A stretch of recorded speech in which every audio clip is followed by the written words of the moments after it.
My name is Brina Bittner.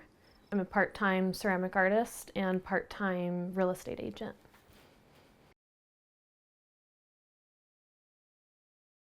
Before the pandemic, I had started a lighting series to further highlight the qualities of the porcelain clay that I love. It's super translucent, which is very rare.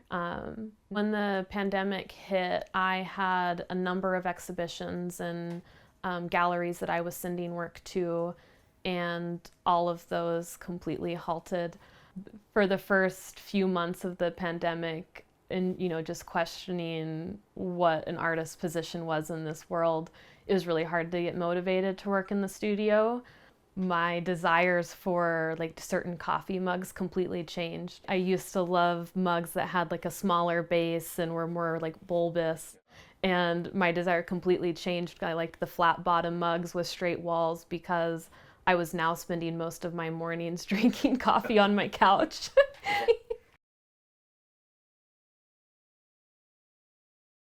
So a friend of mine had told me about the CARES grant, and she had thought that I was eligible, so I looked into it, and like anything I look into, I'm like, am I eligible for this? And I think the first thing that all artists have to get over is being intimidated by those sorts of processes. It took a lot of time just to like get all my thoughts out on paper. Most artists also aren't good at writing, so I had endless ideas of what I would do with the grant funding if I were to get it. It was really important for me to rebuild my website, especially with the pandemic changing and knowing that all in-person sales were canceled. I wanted to completely overhaul the website, create a new online shop. So that's what I did with the funding. Once I received the Montana Arts Council Artist Grant, that was sort of the icing on the cake of, finishing that big project and just the boost that I needed to maintain motivation.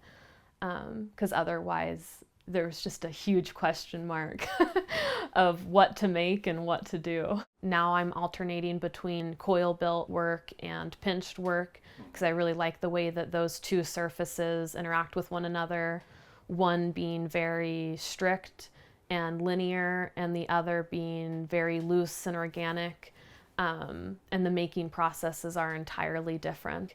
I don't glaze the exterior of the work because I really love that it has that sense of touch and that mark of the maker. I think that it's really important in artwork to always see that, but with this clay it's especially interesting because really my fingerprint is still on it. I feel really driven right now in the direction that my work is going. I am kind of bursting at the seams for my small studio, so I hope to eventually insulate our garage and build a workable space there. I already have my electric kiln in the garage, so it'd just be really nice to have all of my work right there when it's time to fire and have more shelving space.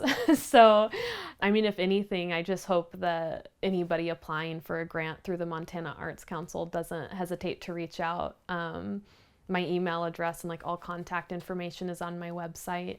My name's spelt funny, but maybe it'll be added in here somewhere so that you don't stumble through it.